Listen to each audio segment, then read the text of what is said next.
निकाय चुनाव को लेकर पार्टियों ने कसी कमर, पार्टियों ने तेज किया प्रचार प्रसार। सीएम धामी भी लगातार कर रहे प्रचार। खटीमा में बीजेपी प्रत्याशी के पक्ष में किया रोड शो।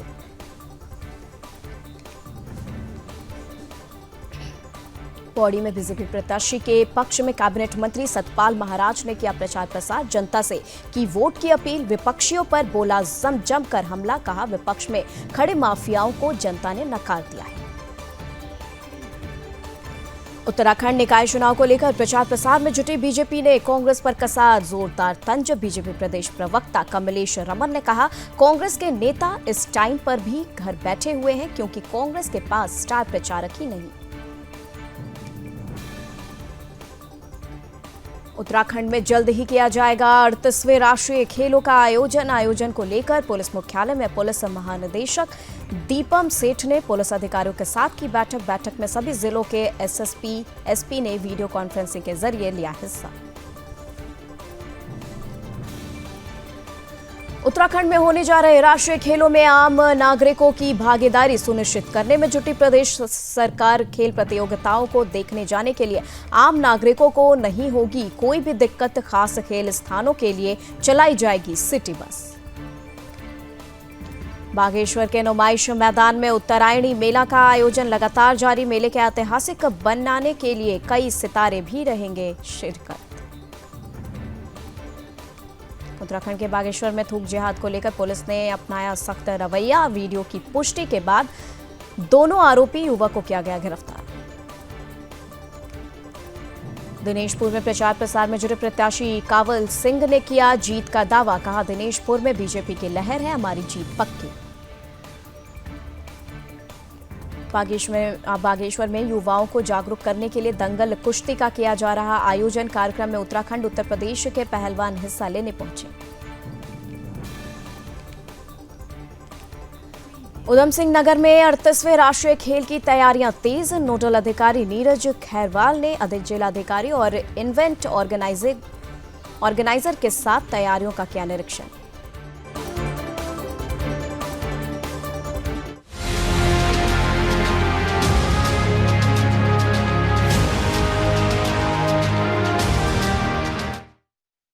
नमस्कार, अपना उत्तराखंड में आपका स्वागत है। मैं हूं आपके साथ निम्मी सिन्हा और चलिए उत्तराखंड की खबरों पर नजर डाल रहे हैं और बात निकाय चुनाव की कर रहे हैं। निकाय चुनाव से जुड़ी इस वक्त की बड़ी अपडेट आप तक पहुंचा रहे हैं, जहां पर निकाय चुनाव को लेकर पार्टियों ने कमर कस ली है। इसी के साथ पार्टियों ने प्रचार प्रसार करना तेज कर दिया है। सीएम धामी भी लगातार प्रचार कर रहे हैं और इसी बीच खटीमा में बीजेपी प्रत्याशी के पक्ष में रोड शो किया गया। स्थानीय जनता कार्यकर्ताओं ने जोरदार स्वागत किया। रोड शो में लोगों की भारी भीड़ देखने को मिली। लोगों ने धाकड़ धामी धर्म रक्षक धामी के नारे भी लगाए।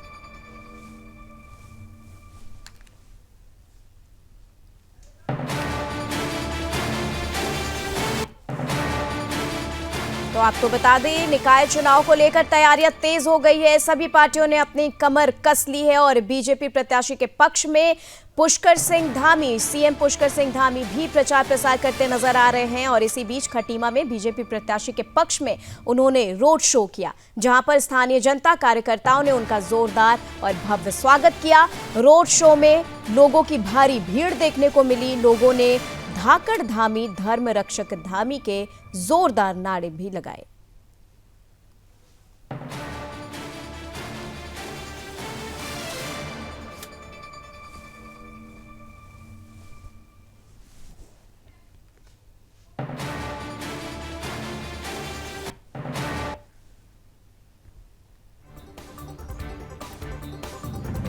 तो निकाय चुनाव को लेकर खटीमा में जोरदार स्वागत किया गया सीएम पुष्कर सिंह धामी का। उन्होंने रोड शो किया और बीजेपी प्रत्याशी के पक्ष में वोट की अपील की।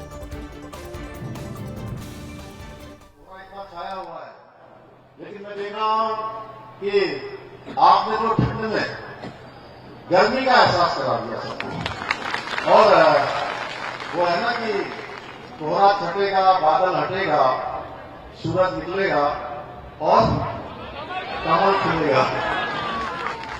मैं सही कह रहा हूं ना? मैं सही कह रहा हूं? आप सब कमल खिलाने के लिए तैयार है ना?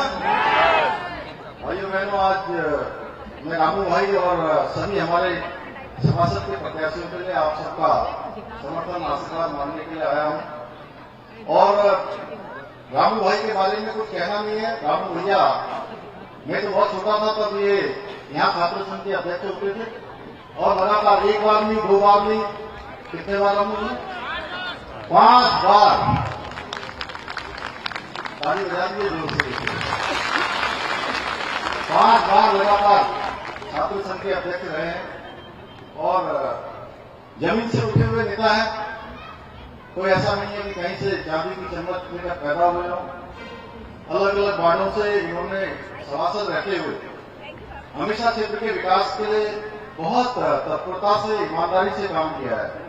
हर एक व्यक्ति को जानते हैं और सच में खटीमा क्षेत्र में एक ऐसे चेयरमैन की आवश्यकता थी कि जो खटीमा को साफ कर सके, खटीमा को अच्छा नगर क्षेत्र बना सके। और हमने इसीलिए इस बार इस नगर पालिका क्षेत्र का विस्तार किया, क्योंकि बड़ी नगर पालिका होगी तो ज्यादा विकास के काम हो पाएंगे, ज्यादा योजनाएं आ पाएंगी, भारत सरकार की योजना आ पाएंगी, राज्य सरकार की योजना आ पाएंगी, नाबार्ड की योजना आ पाएंगी, एशियन डेवलपमेंट बैंक की योजना आ पाएंगी।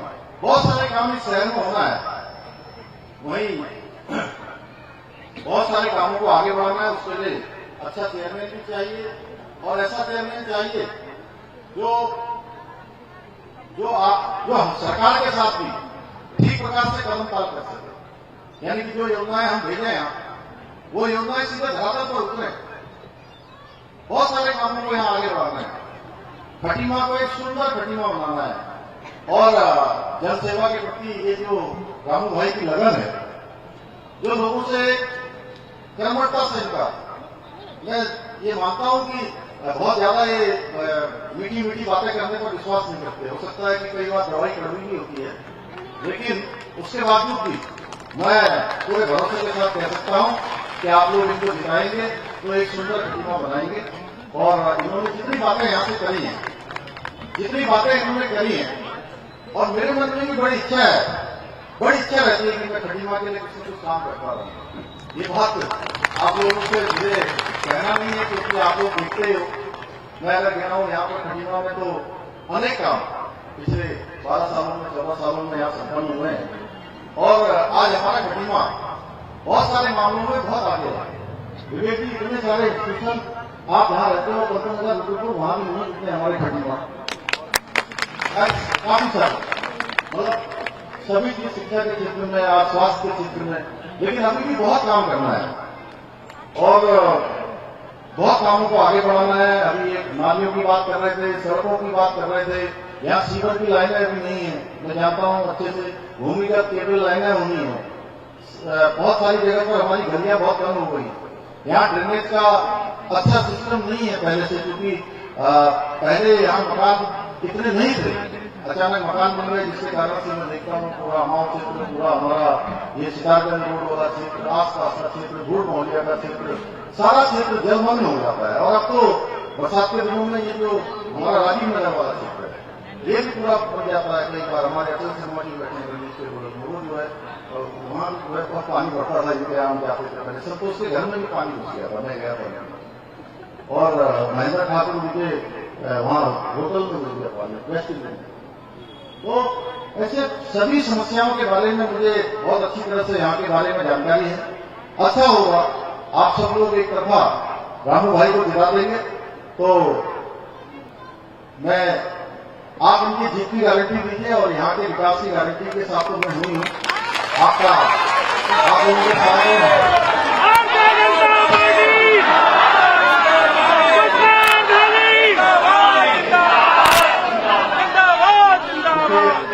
अभी खटीमा के विकास के लिए बहुत सारी योजनाएं सुनिश्चित करने के उद्देश्य से यहाँ करोड़ों की लागत से अनेक योजनाएं यहाँ के लिए स्वीकृत की जा रही है। नई हमारा भले यहाँ आप देख रहे होंगे बस स्टैंड का निर्माण होगा और बन रहा है जल्दी। आपको एक अच्छा हाईटेक बस अड्डा खटीमा हो जाएगा।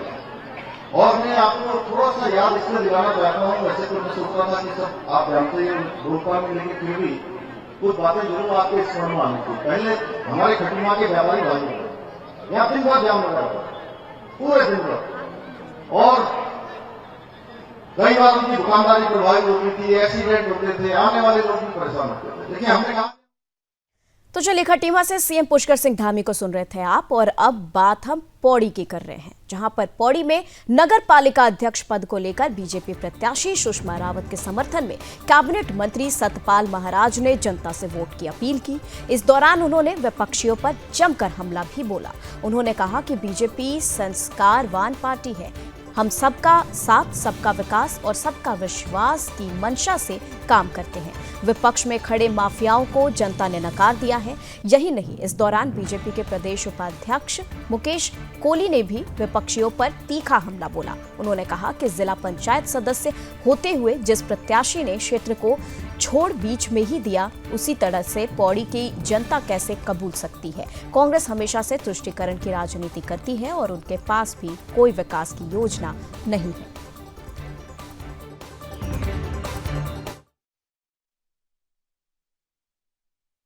ये हमारी नगर पालिका की प्रत्याशी हैं और सभी से आग्रह करने आया हूं कि यहाँ कमल खिलाइए। कमल खिलेगा तो निश्चित रूप में पौड़ी का विकास होगा और ये महिला को सशक्तिकरण करने के लिए ये महिला सीट बनी है। महिलाओं को मौका मिलेगा तो पौड़ी में पहली बार महिला प्रत्याशी यहाँ से जीत करके जाएगी, तो निश्चित रूप में महिलाओं को भी आगे बढ़ने का मौका मिलेगा। तो मैं ये आग्रह कर रहा हूँ, सभी से निवेदन कर रहा हूँ और सभी से आग्रह है मेरा कि इस समय हमारी सुषमा रावत जी को यहाँ से विजय बना करके और विकास का मार्ग प्रशस्त करें। उनसे भी हमारा आग्रह होगा और हमारे जो है 10 वार्ड मेंबर यहाँ लड़ रहे हैं उनको भी जिताएंगे। केंद्र में भाजपा की सरकार है, राज्य में भाजपा की सरकार है और नगर पालिका भी भाजपा की बनती है, तो 3 इंजन की सरकार यहाँ पर होगी जो पौड़ी का विकास करेगी। पौड़ी की विद्वान और महान जनता ने आज ये फैसला करना है कि उनको एक शराब माफिया को पौड़ी नगर पालिका परिषद में बैठाना है कि एक यहाँ पर 40 साल से काम कर रही चतुर्थ श्रेणी की कर्मचारी की मिसेस को बैठाना है। आज वो बेचारी भारतीय जनता पार्टी के कार्यकर्ताओं के दम पर, भारतीय जनता पार्टी के कार्यकर्ताओं के आधार पर ईमानदारी से अपने खून पसीने की कमाई से चुनाव लड़ रही है। दूसरी तरफ ऐसे भी लोग हैं जो अपनी पति की अनाप शनाप कमाई से, जिनको शराब का धंधा कर रहे हैं, जो गलत व्यवसाय कर रहे हैं, ऐसे लोग जो है चुनाव में भी भागीदारी कर रहे हैं। मुझे विश्वास है पौड़ी की विद्वान और महान जनता निष्पक्ष सात छवि की हमारी प्रत्याशी बहन सुषमा रावत जी को नगर पालिका परिषद की प्रथम महिला के रूप में सुशोभित करेंगे, विराजमान करेंगे। महाराज जी का समर्थन हमको मिला, आशीर्वाद मिला, और क्योंकि महाराज जी पर्यटन मंत्री भी हैं और इस क्षेत्र से मेरी जो मैं जिलाध्यक्ष भी रही हूँ, तो मेरे जिले से ही आप यहाँ से मंत्री हैं और मैंने महाराज जी से आग्रह किया कि महाराज जी पर्यटन के क्षेत्र में जैसे आपने सतपुरी को संवारा है, उसी तरह मेरी पौड़ी का भी यदि मेरे को पौड़ी की जनता का आशीर्वाद मिलता है तो आप इस पौड़ी की नगरी के लिए, पौड़ी को पर्यटन नगरी बनाने के लिए आप अपना आशीर्वाद मुझे देंगे, आप अपना सहयोग मुझे देंगे। तो महाराज जी ने कहा कि सुषमा तुम जीत कर आओ और मैं यहाँ पौड़ी के लिए जो कुछ भी बनेगा वो मेरे लिए कमी होगा, मैं ज़्यादा से ज़्यादा मैं पौड़ी के लिए करूँगा। ऐसा नहीं है, वहाँ पे रास्ता बहुत, मैं तो क्षेत्र में जा रही हूँ, मैं रास्तों को देख रही हूँ, क्योंकि मैं देख रही हूँ कि जनता किस तरह से जाती है। मैं कई जगह गई हूँ, मैं लोगों को ये वहाँ पे बोल के बयान कि हम तो एक दिन आ रहे हैं तुम्हें देखने के लिए, वोट मांगने के लिए, और उसके बावजूद भी तुम्हारा तो जीवन भर का संघर्ष है यहाँ। और जो वीडियो वायरल हुआ है ऐसा नहीं था, वो हम मजाक में ही ऐसा हो रहा था कि रास्ता थोड़ा था, पत्थर भी टेढ़ा था, वहाँ पे कांटे भी थे, बल्कि मेरे हाथ में कांटा आज भी चुभा हुआ है। और वो वीडियो जिसने भी वायरल किया, मैं उसका शुक्रगुजार करती हूँ कि वो वीडियो नेशनल लेवल तक 7:30 की न्यूज़ में भी चला और 10:30 बजे की न्यूज़ में भी चला। मैं धन्यवाद देती हूँ उस वीडियो वायरल करने वाले। वहीं उत्तर प्रदेश में 23 जनवरी को होने वाले निकाय चुनाव को लेकर भारतीय जनता पार्टी के सभी नेता लगातार जनता के बीच पहुंच रहे हैं। बीजेपी के प्रदेश प्रवक्ता कमलेश रमन ने चुनाव प्रचार को लेकर कहा कि बीजेपी के प्रदेश अध्यक्ष महेंद्र भट्ट, मुख्यमंत्री पुष्कर सिंह धामी सहित तमाम वरिष्ठ नेता लगातार जनसभाएं और रोड शो के जरिए जनता से प्रत्याशियों के पक्ष में मतदान की अपील कर रहे हैं। वहीं दूसरी ओर कांग्रेस के नेता घर बैठे हुए हैं। जिन लोगों को चुनाव प्रचार में जाना चाहिए, उन्हें घर बैठने के लिए कहा गया है। कांग्रेस पर कटाक्ष करते हुए बीजेपी प्रदेश प्रवक्ता ने कहा कि कांग्रेस में स्टार प्रचारक की कमी है। कांग्रेस में स्टार प्रचारक है ही नहीं और जो कुछ लोग कांग्रेस में हैं उन्हें प्रचार करने नहीं जाने दिया जा रहा है।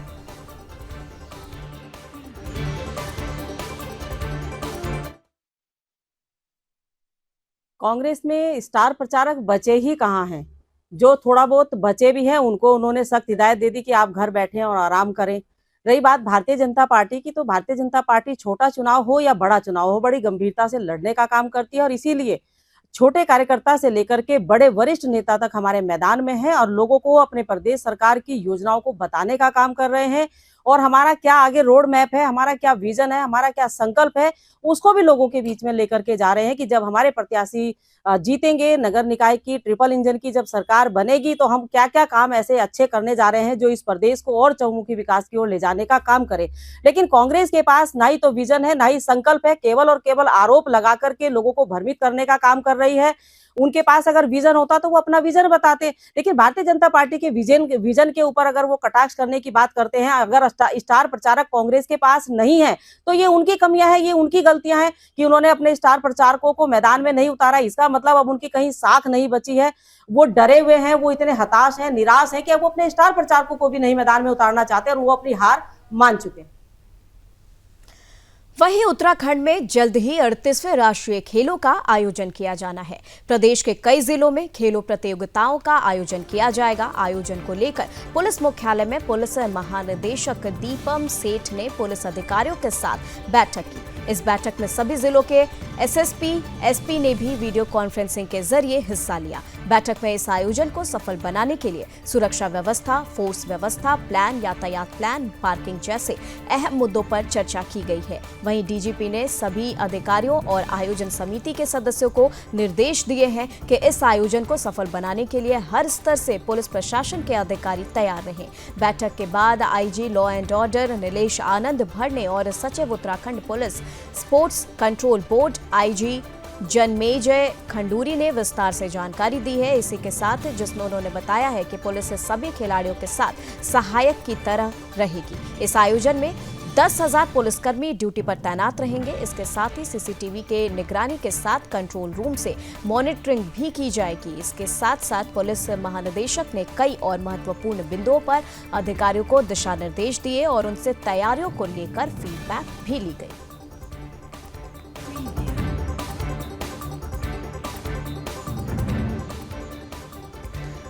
और चलिए देखिए ग्राफिक्स के माध्यम से आपको बता दें 38वें नेशनल गेम्स के बारे में, जहां पर 38वें राष्ट्रीय खेलों को लेकर 28 जनवरी से इसकी शुरुआत होनी है।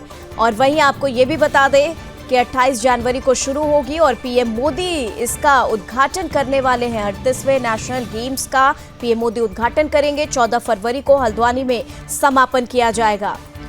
तो आपको बता दें देहरादून से खेलों की शुरुआत की जा रही है, जहां पर पीएम नरेंद्र मोदी इसका उद्घाटन करेंगे। कई जगहों पर खेल प्रतियोगिताएं भी होंगी। इसी के साथ खेलों के लिए 350 करोड़ रुपए का बजट भी प्रस्तावित है। वहीं बता दें कि 38वें राष्ट्रीय खेलों को लेकर उत्तराखंड पूरी तरह से तैयार दिख रहा है। 28 जनवरी से इसकी शुरुआत होगी, जो कि फरवरी में आपको बता दें खत्म होने वाली है। पीएम मोदी खेलों का उद्घाटन करने वाले हैं। इसी के साथ 14 फरवरी तक 38वें नेशनल गेम्स का समापन होगा। देहरादून से खेलों की शुरुआत होने जा रही है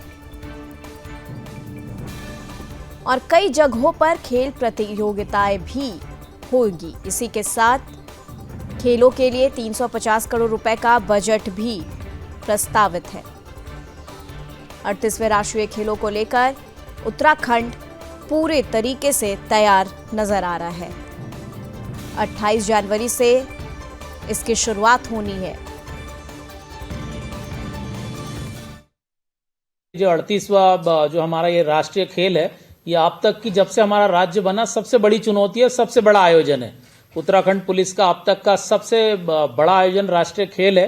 एक बहुत बड़ी चुनौती है। पहली बार हमारे यहाँ इतने स्टेडियम्स बने, इतने गेम्स हो रहे हैं, तो इसमें कई सारे जो है वेन्यूज़ है, 19 वेन्यूज़ पे ये होना है। कई सारे डिपार्टमेंट्स इसमें समन्वय के साथ काम कर रहे हैं। पुलिस के लिए बहुत बड़ी चुनौती है। हमने जैसे बताया अभी 10,000 पुलिसकर्मी पूरे राज्य में इसमें तैनात किए जाएंगे। 29 पीएसी की कंपनी हमने दिया है और हमने 10 पैरामिलिट्री कंपनी फोर्स की भी मांग किया है। तो ये तमाम जो है अभी लगातार जो है इसमें वेन्यू पे ये लग गए हैं। हमारी जो प्राइवेट एजेंसीज जो सारी हमारे साथ काम कर रही है, समन्वय बनाकर कंट्रोल रूम स्थापित हो गए। हमारे फायर्स, सिक्योरिटी, इंटेलिजेंस, तमाम हमारी जितनी भी इकाई है वो भी ऑन ग्राउंड जो है वो कार्य शुरू हो चुका है। तो हम ये चाहते हैं कि खिलाड़ियों की सुरक्षा जो है, खासकर महिला खिलाड़ियों की सुरक्षा हो, या पूरा जब से खिलाड़ी यहाँ से आता है उत्तराखंड में, जब तक डी बोर्ड होता है, चाहे रेलवे स्टेशन पे हो चाहे एयरपोर्ट हो, तब से लेके जब तक वो खेल वेन्यू पे होना है और यहाँ से वापसी जाए, तो एक बेहतरीन आयोजन यहाँ पर हो, ताकि उत्तराखंड जो है इसमें सिक्योरिटी के मामले में हम लोग जो है कहीं कोई कमी न रहे। तो हम लोग इसमें पूरी एहतियातन जो है आज एक पुलिस मुख्यालय में माननीय पुलिस महानिदेशक द्वारा जो है विस्तृत दिशा निर्देश समस्त हमारे जो वरिष्ठ पुलिस अधीक्षक है इनको दिए गए और सारी टीम हमारी समन्वय से कार्य कर रही है इसमें। वहीं 28 जनवरी से उत्तराखंड में राष्ट्रीय खेल शुरू होने जा रहा है, जिसको लेकर सभी विभाग अपनी तैयारियों में जुट गए हैं। इसी बीच परिवहन विभाग ने भी राष्ट्रीय गेम को लेकर अपनी कमर कस ली है, जिनको लेकर वही परिवहन अधिकारी सुनील शर्मा ने बताया है कि उत्तराखंड में अंतर्राष्ट्रीय गेम्स को लेकर परिवहन विभाग तैयार है।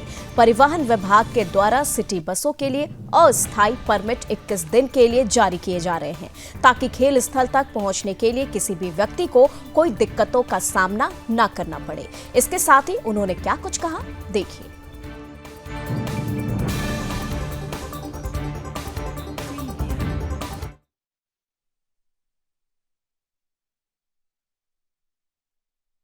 मैं आपके माध्यम से बताना चाहूँगा कि जिस व्यक्ति के पास 9 सीटर से ऊपर कोई भी कॉमर्शियल वाहन है, चाहे वो ओमनी बस हो, चाहे वो टेम्पो ट्रैवलर हो या फिर बस हो, वो हमारे यहाँ पर टेम्परेरी परमिट के लिए अप्लाई कर सकते हैं और उनको अपने यहाँ पर सवारियाँ एसटीए के रेट से, जो कि एक आईडीए के लिए बताते हैं सिटी बस के रेट हैं, उसके माध्यम से वो सवारी बिठा सकते हैं।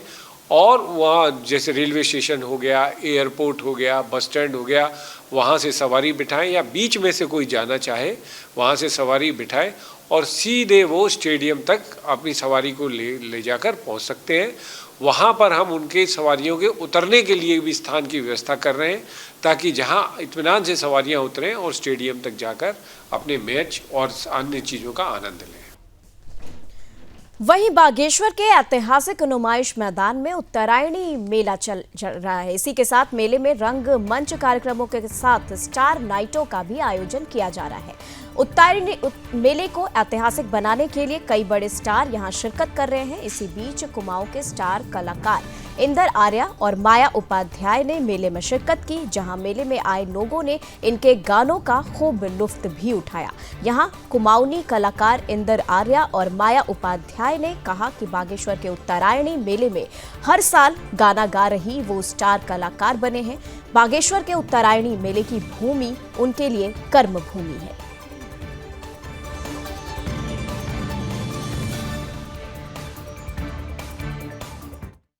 वहीं उत्तराखंड के बागेश्वर में सरयू नदी के तट पर चल रहे उत्तरायणी मेले का माहौल बिगाड़ने की कोशिश की जा रही है। रामपुर से आए मुस्लिम समुदाय के 2 युवकों को थूक लगाकर रोटी बनाते हुए पकड़ा गया।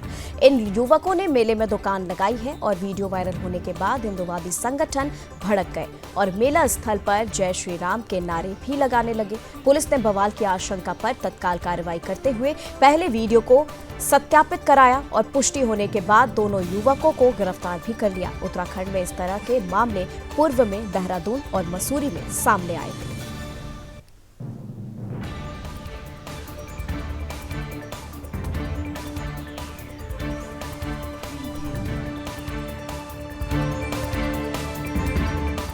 तो बता दें आपको, बागेश्वर से थूक जिहाद का मामला सामने आ रहा है, जहां पर एक मेले में रोटी बनाते समय 2 जिहादियों को थूक लगाते पकड़ा गया। वीडियो वायरल हुआ। उसके बाद पुलिस जो है लगातार इस पूरे मामले पर कार्रवाई कर रही है। इसी के साथ आपको बता दें कि पुलिस ने बवाल की आशंका पर तत्काल कार्रवाई करते हुए पहले वीडियो का सत्यापन की जांच करवाई है और पुष्टि होने के बाद दोनों युवकों को गिरफ्तार भी कर लिया है। उत्तराखंड में इस तरह के मामले पहले देहरादून और मसूरी में देखे गए थे।